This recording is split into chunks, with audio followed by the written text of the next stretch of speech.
Welcome to another edition of the It's Cavalier podcast. It's your boy Mack.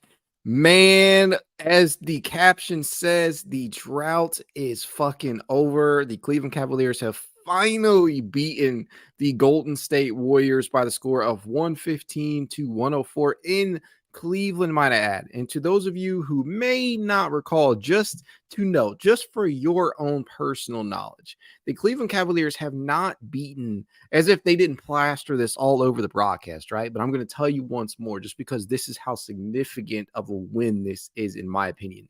Today marks the Cavs' first victory against the Golden State Warriors since Game 4 of the 2017 NBA Finals.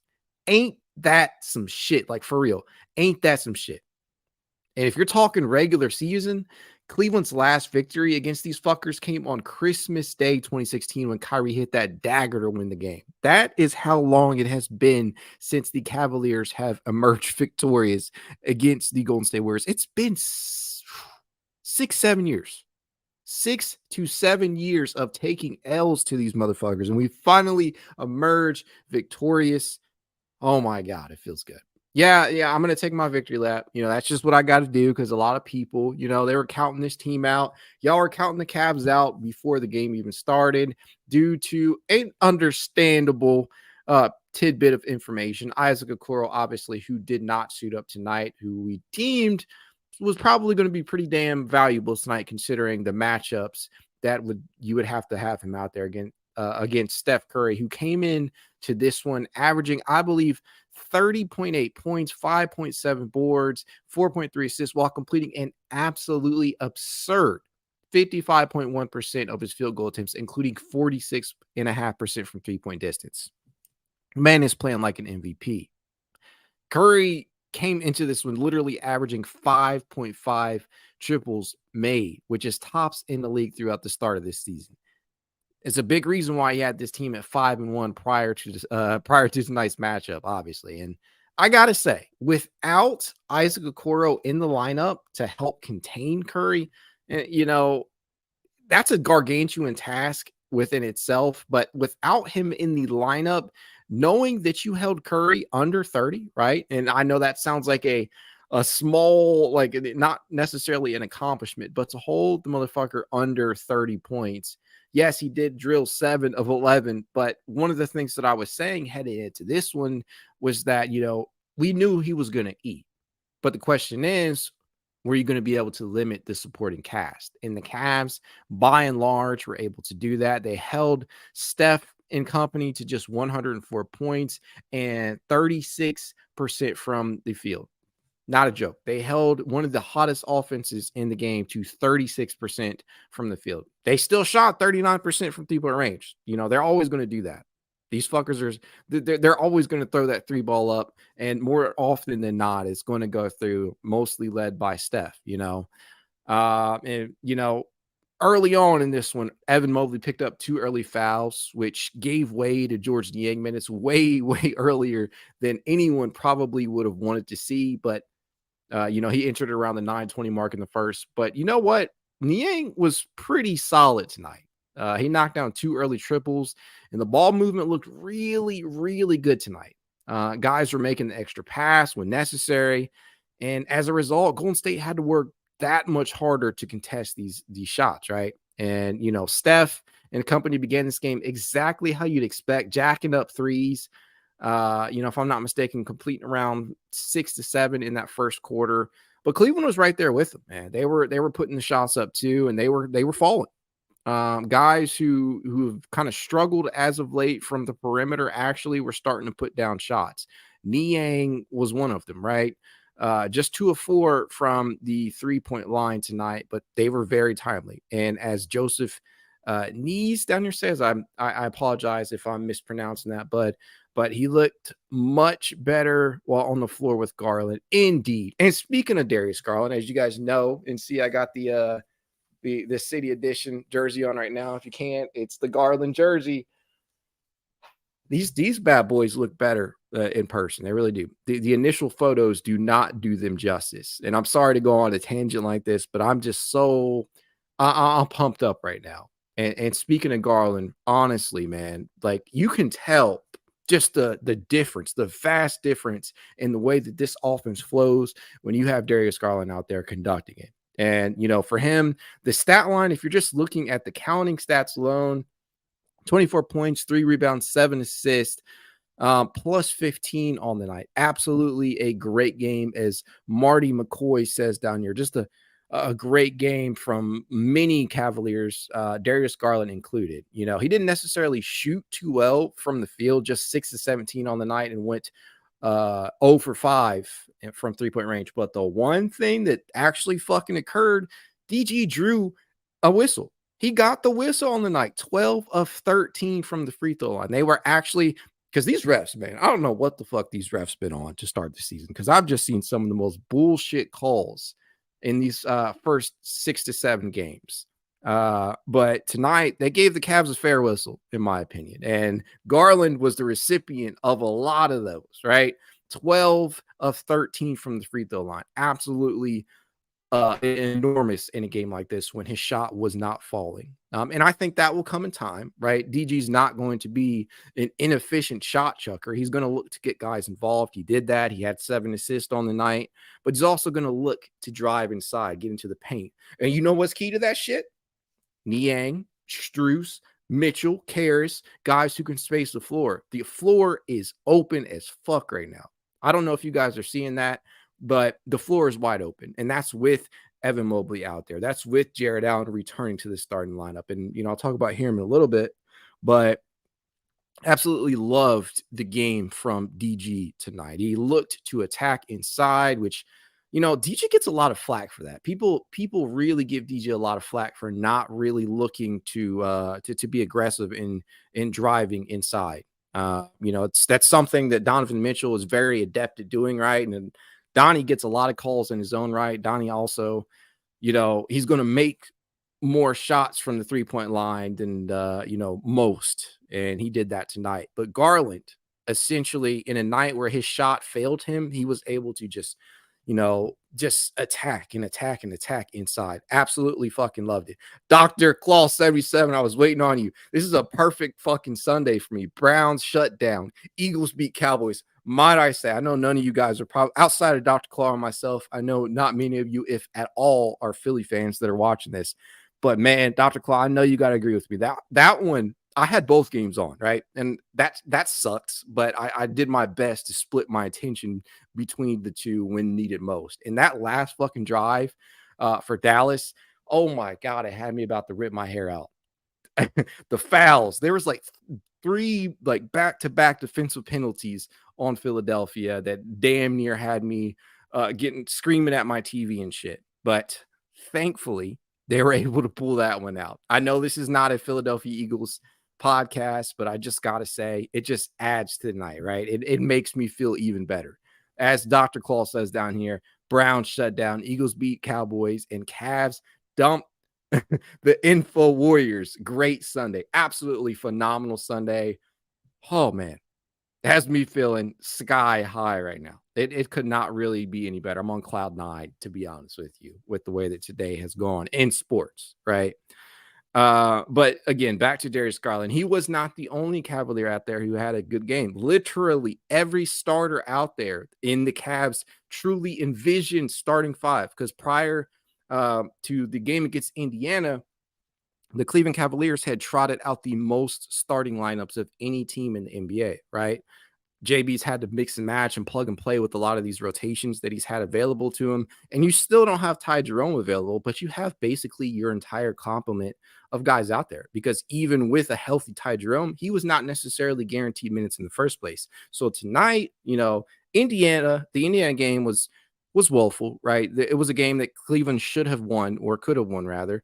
But it was also a game in which, the Cavs kind of held the minutes for Jarrett, and you saw some of these things kind of play out that you didn't necessarily like in that first half against them. But tonight, the Cavs, from start to finish, honestly, and this is what you love to see, from start to finish, this team looked exactly like they did in that third quarter against Indiana. They attacked on the defensive end. They attacked in transition. They did not play scared basketball. They moved the ball. There was beautiful ball movement all around. They were spreading the floor. You absolutely love to see it. All 5 starters finished in double figures, headlined obviously by Donovan Mitchell, who had yet another 30 fucking point outing in a season. If this dude does not get MVP love, if things continue on this trajectory, the NBA is rigged. I just got to say it, because it's rigged to not vote for Cleveland players.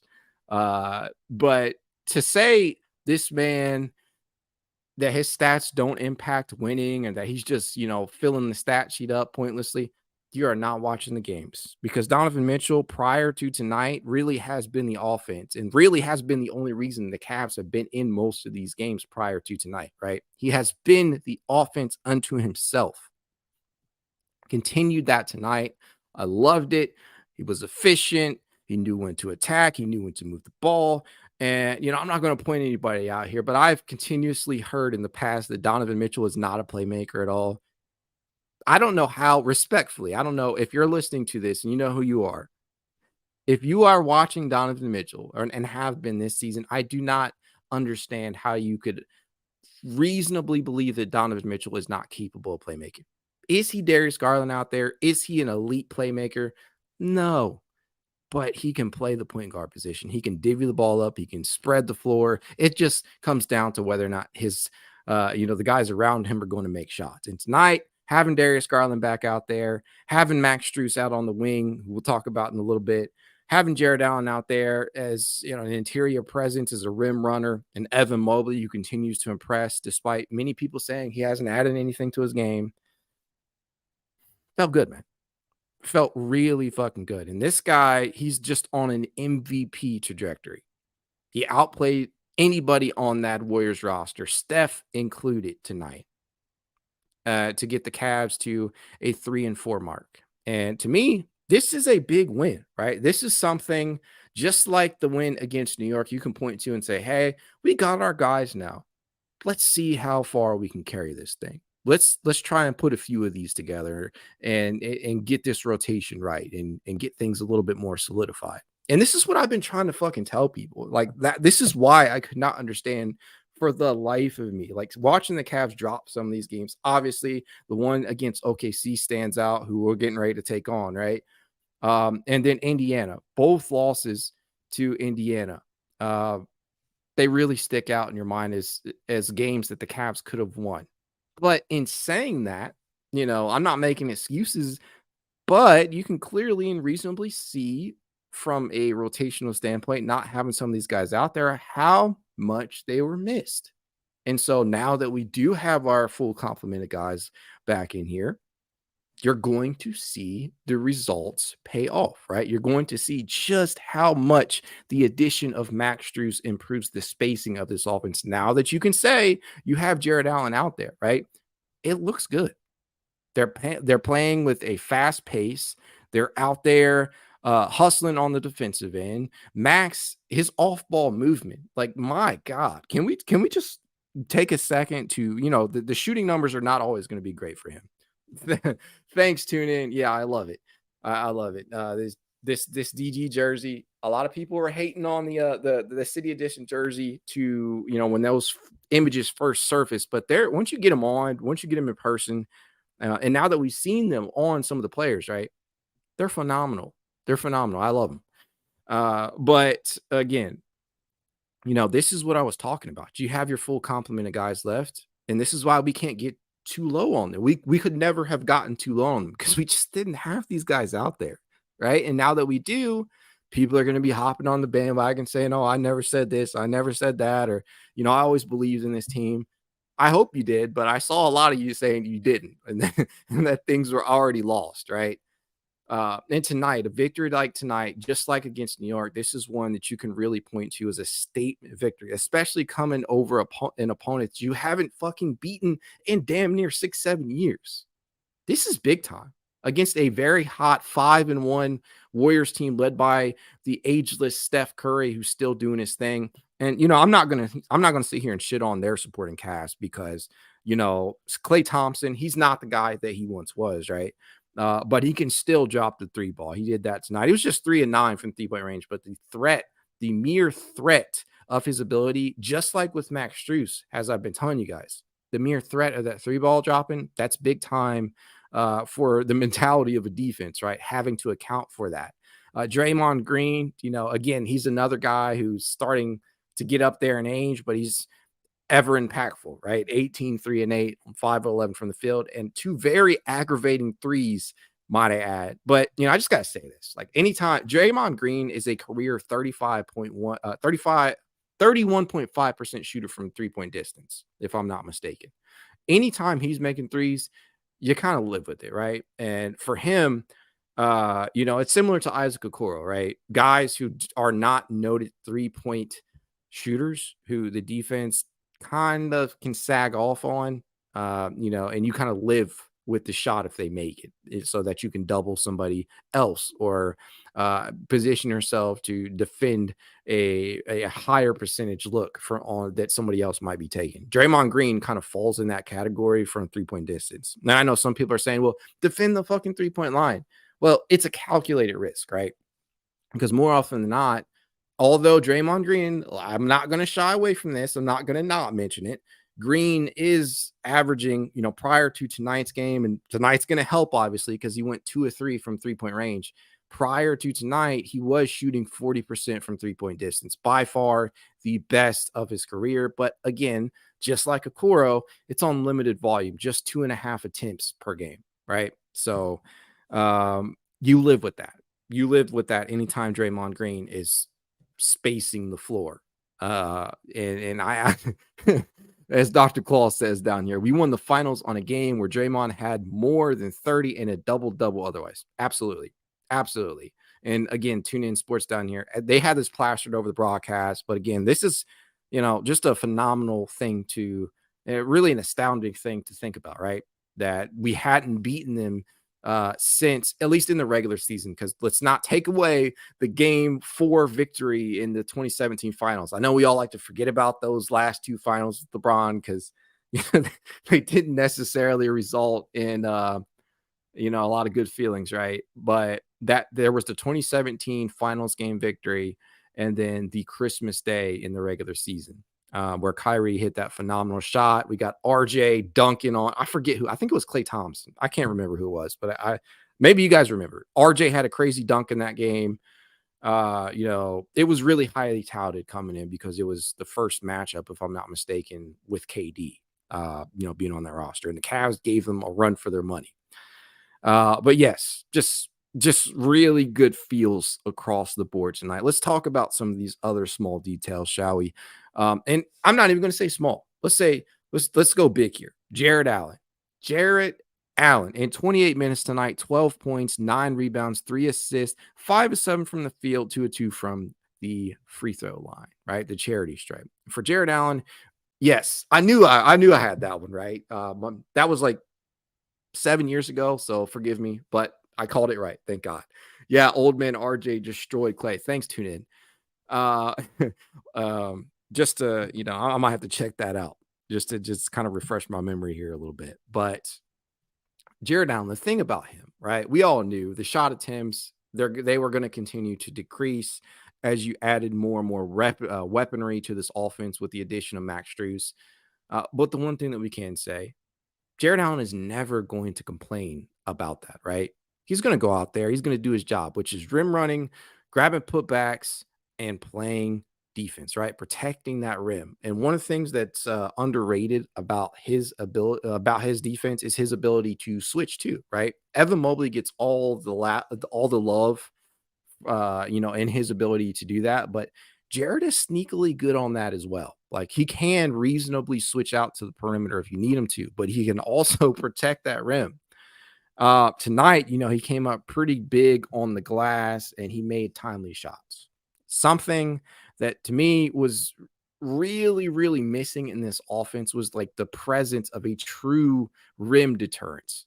And while I love Evan Mobley in that regard, you guys know how I feel. I do not necessarily feel like Evan Mobley is a 5 right now. Can he do that? Yes. Is he versatile enough to play both the 4 and the 5? Yes. And theoretically, from an offensive standpoint, long term, it would be nice to see him be able to do some of the things that he does from the 4 spot, and can let that carry over to the 5. But a lot of what makes him valuable right now is having Jared Allen out there, right? Especially on the defensive end when Jarrett can focus primarily on protecting that rim. That allows Evan Mobley to kind of patrol things, right? He can be that free safety of the defense. He can go out there and defend out on the perimeter if you need him to. You can switch back out into the post and protect the rim in minutes as the 5, as the backup 5, right? In some of those lineups. And you see that. We've gotten to see a lot of that to begin this season without Jared Allen out there. But having him, watching him in these previous games since Jared Allen has really opened my eyes to the fact that, hey, it'd be nice to have him there long term, but hey, we don't need him to. Not just yet. Not when we have this damn near 7-footer. I honestly I have no idea what the sizes of these guys are. That kind of it just kind of feels like it fluctuates all the time between 6'10, 6'11, 7 foot, whatever we're feeling like at any given time. But to have another big man out there who can play at an borderline all-star level in Jared Allen, that's big time on both ends of the floor. It allows Evan Mobley to function in his more natural position and do some of these things that we've become accustomed to him doing. And speaking of Mobley, in a season where people are complaining constantly, and we're just 7 games in now? We're just 7 games in, right? In a season where we're this early into it, and you got people complaining, well, he hasn't added anything to his game. What the fuck are you guys expecting? Like, do you want him to look like KD out there? Are you wanting him to look like prime KG? Somebody like that with that archetype? Because when I look at his game, he's basically right now, if you're saying that he hasn't added anything to his game, to his offensive repertoire, his bag, as the kids say, I'm just going to respectfully tell you that's not true, right? He looks far better and well more positioned as a facilitator. He's moving the ball really, really well, as he has typically done, but he looks much better as a facilitator. He is attacking the glass a hell of a lot more. Had 16 boards tonight. In a 13.16 rebound double-double, 6 of 10 from the field. And this is the thing. Like, if your concern is, well, Evan Mobley is not spacing the floor, you cannot knock a 3-ball down. He only attempted 1 on the night. He hasn't attempted a ton to begin the season. If that is your concern, I'm just going to tell you, like, it was never going to happen overnight. Like, clearly he has the skill set, but it may take him longer than we would like, right? Got to remember, the kid is just 22 years old. There is still time for him to develop that consistent perimeter shot.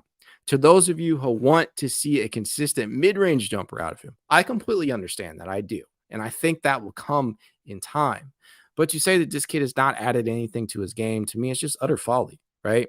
He continues to add stellar defense, right? Whether it be inside or out on the perimeter. He's basically a walking double-double despite not adding anything to his game. It kills me, right? And there are going to be games when he looks like he is unstoppable from an offensive standpoint because he's attacking inside. And right now, with the amount of shot creation we have on this squad in Darius Garland, who looked, much better than he did against Indiana, and obviously Donovan Mitchell, who's in line for an MVP caliber season, it's okay. Especially when you have added a floor spacing forward or wing, rather, in Max Strus into the lineup as well. It opens things up for everybody. It opens the passing lanes. It opens the cutting lanes. It just opens the paint. There's a lot of different things that this offense, there's a lot of different changes that this offense have made. It's not just the pace. It's not just the additions that they've made. It's really the approach that they're taking, right? They are literally jacking up threes at a pace that we hadn't quite seen them do last year. And it's not necessarily the most efficient way to play the game, but more often than not, when you have this level of talent, it's going to work, right? Tonight, just 30% from 3-point range on 37 shots. They only made 11 of those, but I've liked the style of play, and I just got to say this, right? People have been giving JB a ton of shit to start the season. His rotations are ass. He's not running any type of offense. There is no offensive identity. We're playing too much ISO ball. Look, the Cavs, just like I said last time out, sometimes, not even just sometimes, I'll just say this flat out. When things start to break down for the Cavs, they often revert to old habits, right? And one of those old habits is isolation basketball. You see a lot of Donovan Mitchell hero ball going on out there. And to be honest with you, sometimes that's your best as the Cavaliers, without having Darius out there, without having Jared out there, without having Isaac out there, guys who you can really count on to give you production, not just on the offensive end, right? Sometimes hero ball in the case of Donovan Mitchell is your best way to eke out wins. And we've seen that work in the past. And obviously you want to go away from it. And, but sometimes that's really all you can do. So you can't necessarily blame that on the coach. Things that JB has got to work on, right? Timeout management, right? Knowing when and when not to call timeouts. I think it was against Indiana when he called a timeout that kind of slowed down the momentum. That's definitely something that JB can work on. The rotations. Sometimes the rotations are a result of who you have available to you. In the Cavs, we know the song and dance. They hadn't had a full healthy roster. You still, you're never going to be 100% healthy, right? Somebody is always going to be missing some time. And that was the case tonight, right? No Ty Jerome still. But when you have, I would say 90 to 95% of your rotation available to you, that's a lot of times is going to dictate what your rotations look like. And tonight, JB, I thought, did a wonderful job managing these guys' minutes tonight. When you just look up and down the roster, one of the things that we've absolutely slammed JB for in the past, and I use we lightly because it's not typically me, but even I am not blind to see that sometimes these starters are playing too many minutes, right? One of the things that I've loved is the fact that I just want you guys to listen to this. You know who led the Cavs in minutes tonight? Mack with just 36. And I say just lightly as well, right? Doesn't sound like a small amount, but when considering the fact that, over these past couple of games, you've seen guys approach the 40s, the lower 40s, in some of these games that have come down to the wire, right? Tonight, Donovan Mitchell only played 34 minutes. Darius Garland only played 30 minutes. Evan Mobley, 29. Jared Allen, 28. LeVert, as I continue to say, he is basically a sixth starter out there. You're going to give him a good amount of minutes. Just 32 tonight for him. The next closest was George Niang, who saw 25 off the bench. And, we've already talked about how impactful he was even to start the game, coming in early for Evan Mobley after he picked up those early fouls. Spacing the floor out there, grabbing some boards, doing some of these things defensively that we're not quite accustomed to seeing him doing. He's been, ever since that game against New York, in which he limited, put it in quotation marks because Julius Randle just has been asked to start this season. Even in that game where he, again, quote unquote, held Randle to 2 of 9 from the field, he's actually played solid defense, right? The offense comes and goes. The three ball comes and goes, but Niang has been solid. He's been a worthwhile addition for what you got him for. And I think I saw this the other day. I can't remember who said it, but people missing Kevin Love. And I get that. Kevin Love hasn't been terrible. Yeah, Kevin Love's actually had a pretty solid start to the season for what the Heat are, got him for. But Niang, he's been solid, man. You can depend on him on the defensive end. In some cases, you cannot do that with Kevin Love, right? But I gotta admit, the signing starts to look better and better at each passing game. Like, again, the shooting is going to come and go. He was just 2 of 6 from the field and 2 of 4 from 3-point range. But this is the thing. This is what I want to continuously remind people of. Like, it's not just how many threes you're knocking down. It's not how many threes you're taking. It's about the threat, right? Does the defense have to account for you when you're out beyond the 3-point line? When you're outside the arc, does the defense has to send a defender your way? Do they sag off of you like they do from, like they did oftentimes for the likes of Isaac Okoro, Jetty Osman, Lamar Stevens, Karis LeVert at times last year? Are they defending you the same way that they would? Are they giving you that same level of respect that we see from some of these other shooters that are on the roster? And a perfect example of that is Max Strus, right? His three ball is not dropping consistently right now. He was just 3 of 10 from the from 3 point range tonight, but defenses are having to account for him. He is opening the floor up for the likes of Darius Garland and Donovan Mitchell and Karis LeVert, even right when they're trying to knife inside and attack the basket or drive in for kickouts, right? That's big time for your offense, having that spacing available because, as we all know, like that was one of the biggest cruxes of this Cavaliers team in that series against the Knicks was just the complete lack of shot making. And a lot of that boils down to just not being able to space the floor, which they could not do that for much of that series. And so Niang, guys like that, he's been pretty solid to begin the year. But again, my overall point is that JB did a pretty solid job managing his rotations tonight. Dean Wade, who I think only got 3 minutes against Indiana, saw the floor for 13 tonight and came in like almost when the moment called for it, right? 3 points on the night, just 4 rebounds, but he was impactful out there on the defensive end, and he did his job. Same with Tristan Thompson, who, man, I gotta say this because it continues to amaze me, right? In terms of basketball, we often think that 32, we often sit here as fans and act like 32 is old in basketball years. But in all actuality, these days, guys are routinely playing into their late 30s, right?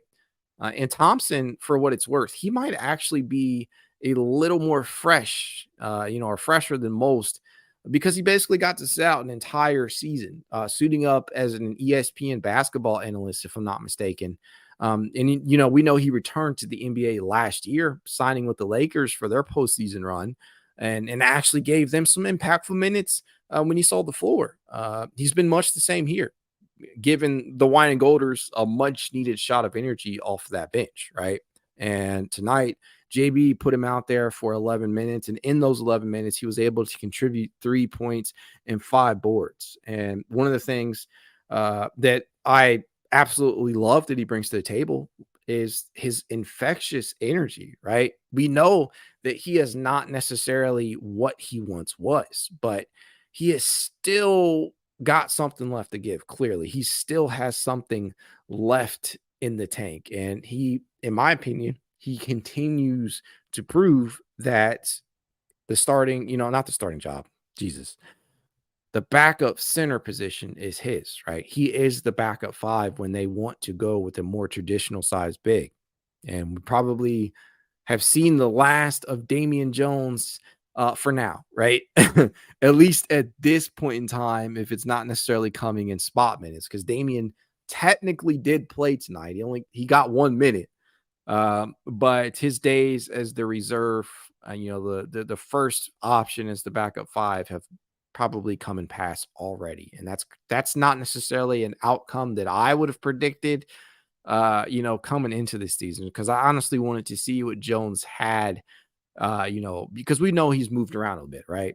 But I hadn't quite seen enough of his game to say, hey, this guy has it or he doesn't have it. And I know a lot of people, based upon the first couple of games, are already out on him. And we may very well see Jones later on down the line. But for now, Thompson is your guy due to the infectious energy that he attacks the offensive glass with.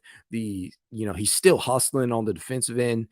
Although, again, he's not quite what he once was, because Tristan Thompson in his heyday, harkening back to the mid 2010s, right, with the LeBron, Kyrie, Kev era Cavs, Tristan was a sneakily good skilled big on the defensive end at switching, right?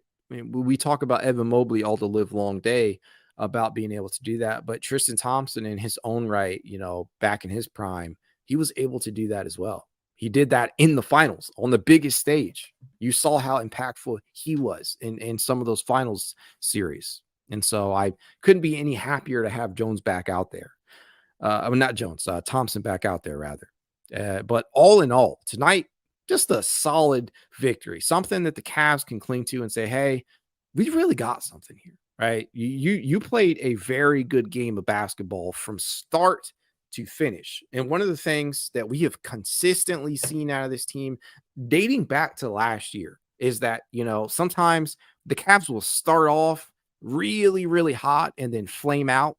They also were guilty of like starting sluggishly. We saw a lot of that last year. We've actually seen that this year too, with the rash of injuries, right? Notwithstanding, but we have rarely seen them put a complete game together, start to finish.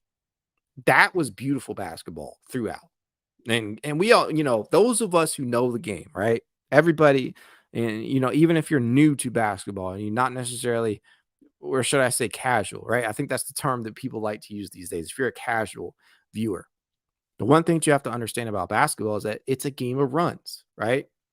You're not going to make 100% of your shots. The defense is not always going to be able to withstand the offense, right? Sometimes better offense wins out. But for the Cavs, understanding that, it's an ebb and flow kind of thing here, giving a consistent effort from start to finish does wonders for you, man, especially on the defensive end. The Cavs, for what it's worth, this is the first time in a very long time. If you want to loop New York in there, that New York game in there as well, but this is honestly one of the best games that I've seen out of this unit in a while, in some time. And I know that I kind of have to say that lightly because you do have those new additions in Struess and Niang and Thompson, right? That in the case of Thompson, is he really a new addition, right? Uh, but again, this is the first time in a while that I have seen this team play from wire to wire, like consistent effort on both ends of the floor. And those of you who've criticized JB very loudly, I hope the praise for him is just as loud, right? I hope you can at least admit tonight he was able to inspire and encourage these guys and get a lot of ball movement out there. You did not see too much isolation ball, and you have to give him his props and his kudos for that. Just a phenomenal game. Never mind that it came against your, at one time nemesis in the Warriors. And to get that monkey off your back from a proverbial standpoint, that's big time for this team. And I hope that carries over because you still got a pretty rough stretch ahead of you. Just looking ahead here, Cleveland, they're going to take on OKC, another opponent who the Cavs let a game slip away to in the past. And then you have another game against Golden State, right? And that one is going to be at the Chase Center in San Francisco, on their home court. So I'm very curious to see if they can give a similar effort tonight on November 11th, on that Saturday that they did tonight. And mind you, this, I completely didn't necessarily mention this, but I'm not going to skirt past it, right? You did this from a defensive standpoint. You held one of the best offenses in the league in the Warriors to just 104 points and 39%, if I'm not mistaken. 36% rather from the field. You did all of that from a defensive standpoint without your best point of attack defender in Isaac Okoro. Did not see that coming. Just got to say, got to be honest. Those of you who are Okoro detractors, I'm sure you'll probably use this game as an example to say, hey, you don't need Isaac. But, I honestly, and obviously I disagree with that. But to do that, to, not having Isaac available and still holding them to those numbers, that speaks volumes about the level of team defense, right? That this team was able to do out there. And some of that was attacking the defensive glass, ending possessions for this Warriors team. And, I'll just speak on that before I head out of here. Several Cavs attacked the glass tonight, obviously led by our young star in Evan Mobley, who finished with 16 on the night. But this was obviously, heading into it, it was a big factor in tonight's win, right? We know how valuable the three ball is in today's game, and the Warriors, obviously led by the Splash Brothers, who came into tonight as a top 12 team in terms of both 3-point percentage and 3-point attempts this year so far. So limiting their possessions was going to be key, and they did that tonight, right? If I'm not mistaken, just checking the stats here, the Cavs won, and I don't know how often you've been able to say this. They won the offense. Well, they won the rebounding battle 54-44, a 10 rebound margin. I don't believe that's happened too often for this team as of late. So, limiting those extra possessions, not letting guys get those offensive rebounds to, that can come back to bite you, for lack of a better term, right? Allowing the guys extra opportunities to shoot the triple. That's big time, especially for a team who shoots it so well and takes so many threes. As Tune In Sports says down here, since having Spider, we finally beat LeBron James' team and Warriors. Yes, it feels good, right? It honestly, the Cavs are no longer a team that should just be viewed through the lens of just LeBron James, right? When you're talking about some of the historical things here, Cavs can make a new legacy, right? And it's not like the Cavaliers ceased to exist after LeBron James left, right? And it's certainly not like LeBron was the first Cavalier, right? The Cleveland Cavaliers existed far before LeBron James was even born, right? But again, it's become synonymous. The franchise as a whole has become synonymous with LeBron. And to know that these guys are kind of writing their own legacy here and really can have a bright future ahead of them. Even in my opinion, without mentioning Spida, right? These guys are talented. There is a lot of talent on this team. And when you add Donovan Mitchell to that, it just makes them that much more dangerous. And as I continue to say this, like, Lord knows what Donovan's going to decide to do in the future. I hope he resigns. He may not. But for now, I'm perfectly fine and content to let this season play out because I believe in the core of this team. And I know a lot of you people out there who listen to this podcast or interact with me on Twitter, some of you guys think I'm over the top with positivity, but nights like tonight, honestly, they're why I'm so fucking positive, right? I see the vision with this team. I see the talent on the roster. I see what this team could be. And yes, I know that's the key word. It's all about, potential is nothing if it's not realized, right? But in saying that, I believe in them. And I hope this win tonight inspired some of you, even the most negative of you out there, even the most, searching for the right word here, right? That's politically correct. Even the biggest naysayers out there, right? The biggest and harshest detractors out there. I hope tonight's win inspired you enough to kind of change your mind on the outset of this team.